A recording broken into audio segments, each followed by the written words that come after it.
Now, from an economics without capitalism, let me explain that. When you look at a textbook, standard textbook of economics, well, at least when I look at one, there is no capitalism in it. There is demand and supply. There is a process leading to equilibrium. The prices and quantities going up and down. There are markets. Capitalism, I never find. I look for it. I've looked for it all my life. It wasn't there. And let me explain why.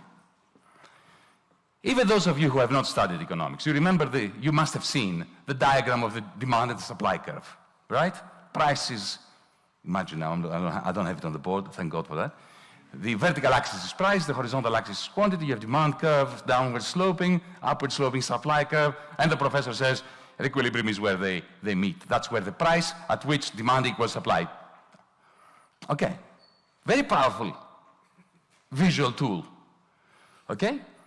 And then the tragedy begins. Because the poor professor has to explain what happens when a situation, how do prices change? They say, if demand increases, if people, for some reason, the tastes of customers change, suddenly they want to buy more for a given price of whatever it is, balloons, right? Then the whole demand curve goes up. And then the price follows up. Hang on a second. That cannot be supported mathematically. Why? Because those demand curves and supply curves are there, all other things being equal. If they are not equal, that is prices of other goods, incomes. Huh? But if all other things are not, if all other things are not the same, then those demand curves move anyway. So for instance, when you're buying coffee, this is a standard example, okay, and the price of tea changes, or the price of something else, some substitute, then the demand curve changes.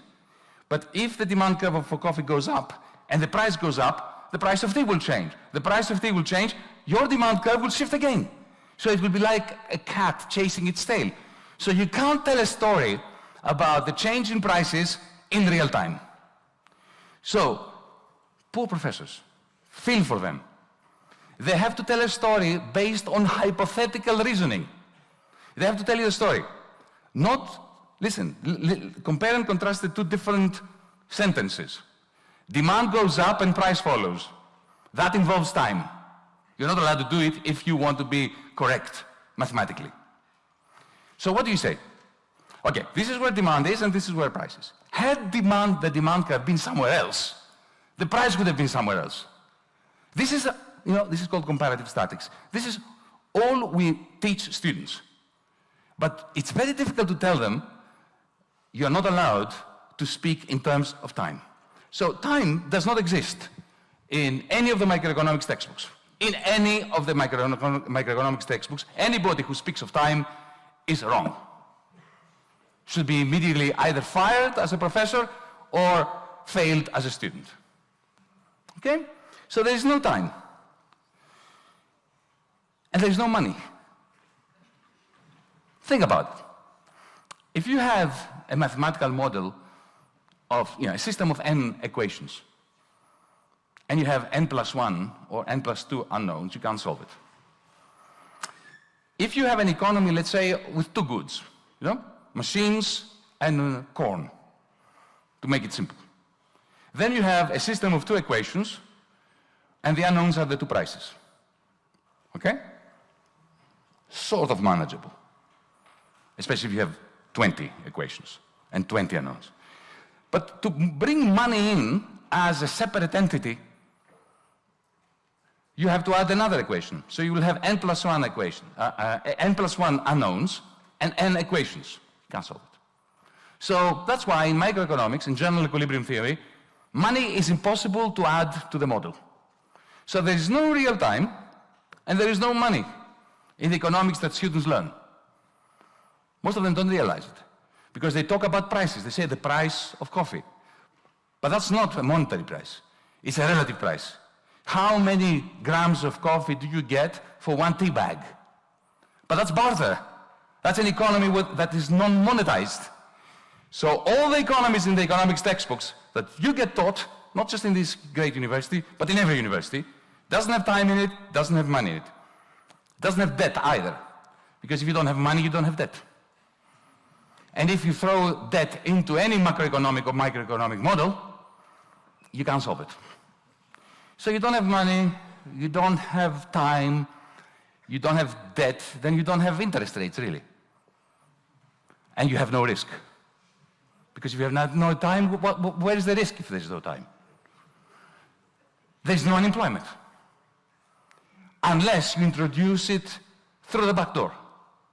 Because if you assume that the demand for labor is like the market for labor is like the market for potatoes, yeah? What happens in the market for potatoes? You have excess potatoes, you reduce the price of potatoes, you get rid of them. So why doesn't unemployment, which is excess supply of labor, disappear when the wage falls? Then we have to start blaming things.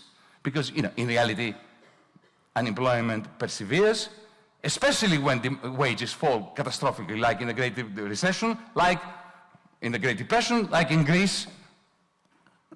Since 2010, we had 42% reduction in wages, and unemployment was going up.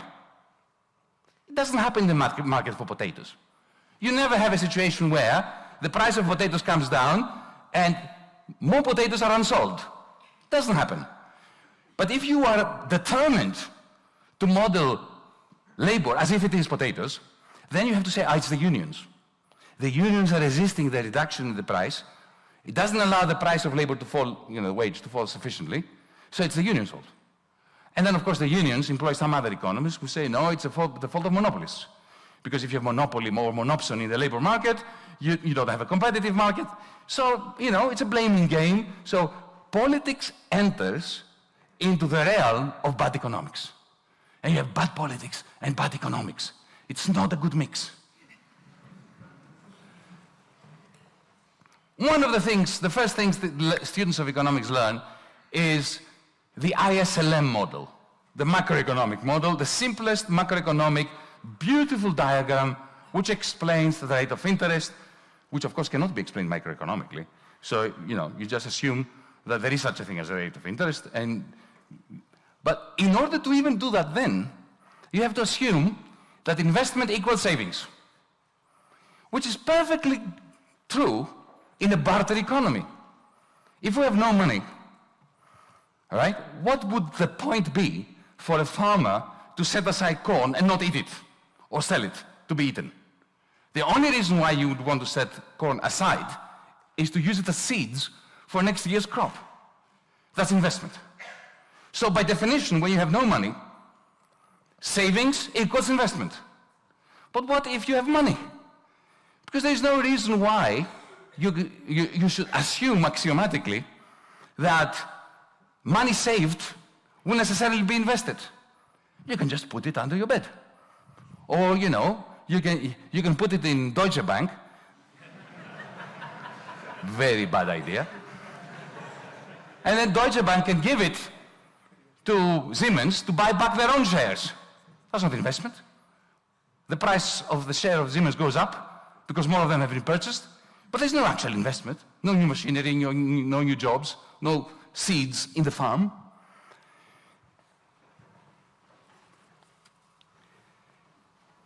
From an economics without capitalism.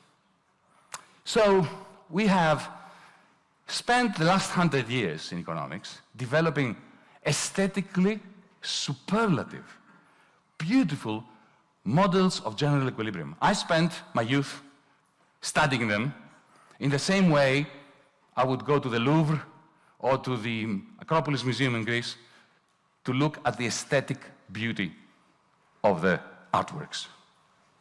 Totally useless from the perspective of understanding capitalism. Because there's no capitalism there.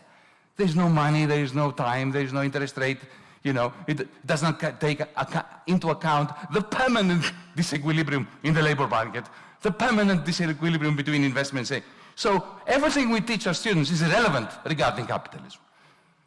But, students constantly have to pass exams. They have to learn those models, to recapitulate them, learn them again and again and again. And then, of course, if they ever become professors, they have to teach their own students the same thing, because this is what they know. And because it's mathematically very complicated, the beauty of complicated mathematics is that it creates monopoly power. Because if you understand it and the folks out there don't, the folks out there think, I'm stupid compared to him. He must understand something I don't.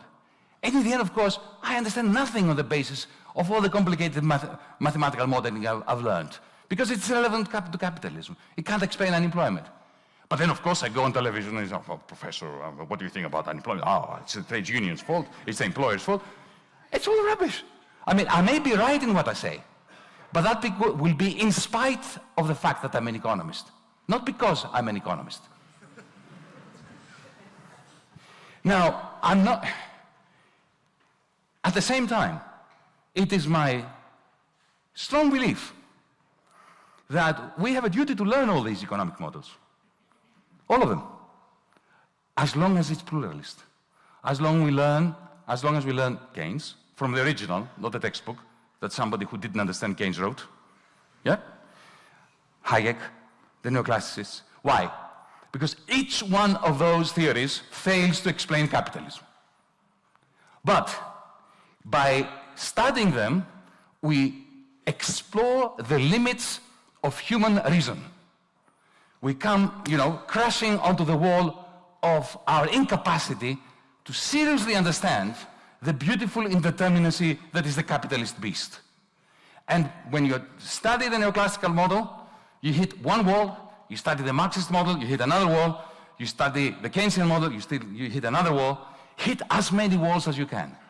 Because then you have a capacity to rise above all these theories, set them aside.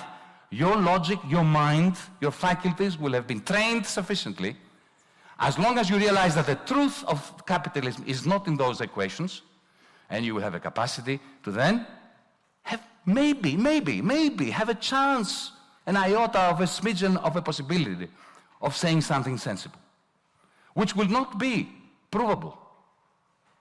The one thing that I've learned from Keynes, people ask me to, I don't know who has read the General Theory. It's an impossible book. It's lovely, it's very well written, okay? But it's completely, one chapter contradicts another chapter. Sometimes it's so wonderful, the prose, that I don't know what it means.